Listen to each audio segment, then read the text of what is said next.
Jadi awal mula kisah kenapa kok Nabi Musa itu cedal bibirnya atau kurang fasih dalam berbicara itu dikarenakan dulu ada kisah di mana Musa kecil itu memakan bara api. Jadi kisah runtutnya itu pada zaman Raja Fir'aun itu semua anak kecil yang berjenis kelamin laki-laki atau seorang ibu yang baru melahirkan kok anaknya laki-laki itu wajib dibunuh karena khawatir itu menjadi pesaing Raja Fir'aun nantinya. Akhirnya ibu Musa ini khawatir dan tidak mau anaknya dibunuh oleh Fir'aun. Akhirnya ibu Musa membuang Nabi Musa menggunakan peti di sungai. Nah, ini menariknya, salah satu keistimewaan Nabi Musa itu di sini. Ketika peti dialirkan di sungai, peti itu berjalan melawan arah. Sungai itu mengalir ke kanan, tapi peti itu berjalannya ke kiri. Nah, ini salah satu keistimewaan yang diberikan kepada Nabi Musa alaihissalam. Kemudian tidak lama kemudian peti itu ditemukan oleh Asiyah atau istri dari Raja Fir'aun.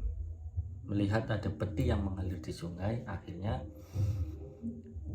Asiyah mengambil peti tersebut.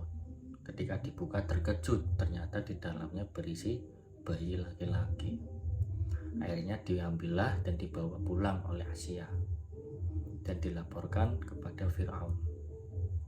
Akhirnya Fir'aun pertama itu Fir'aun keberatan karena bayi tersebut laki-laki, khawatir besok akan menjadi pesaingnya atau yang akan meruntuhkan kerajaannya besok ketika bayi ini besar. Tapi karena bujukan dari Asia, akhirnya Fir'aun mengiyakan. Kemudian selang beberapa waktu ada kejanggalan dari Fir'aun terkait Musa kecil ini. Ketika digendong Fir'aun, Musa kecil ini menarik janggutnya, mempermainkan bulu-bulu janggutnya sampai berdarah.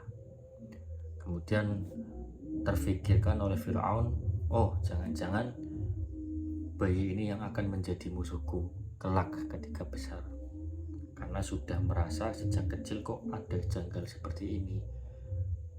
Akhirnya Fir'aun tersebut menyuruh semua prajurit atau sebagian prajurit untuk membunuh si Musa kecil ini.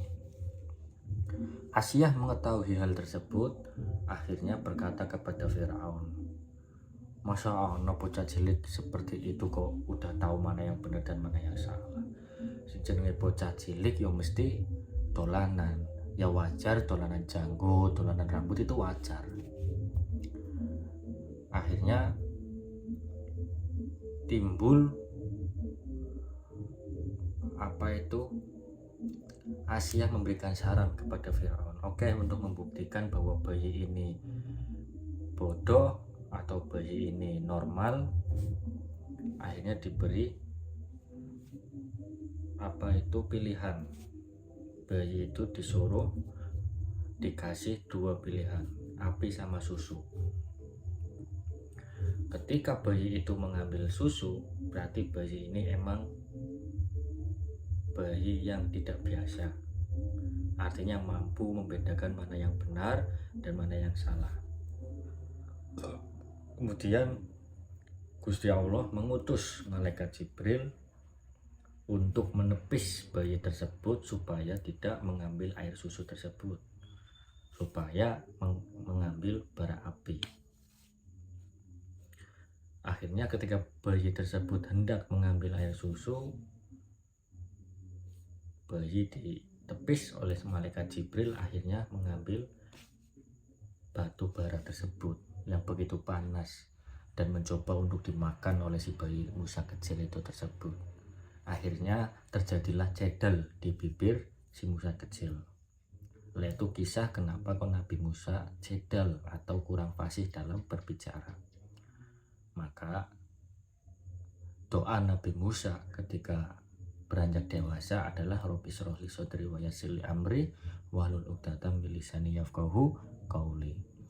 Meminta doa kepada Gusti Allah supaya diberikan kefasihan dalam berbicara. Kemudian Gusti Allah mengutus saudaranya Nabi Musa alaihissalam yaitu Harun untuk mendampingi Nabi Musa ketika berdakwah atau senantiasa berada bersama Nabi Musa. Artinya untuk menyalurkan apa yang dimaksudkan oleh Nabi Musa.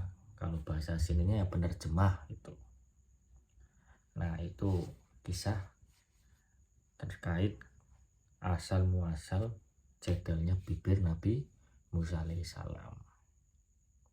Nanti terkait kisah-kisah yang lain akan menyusul.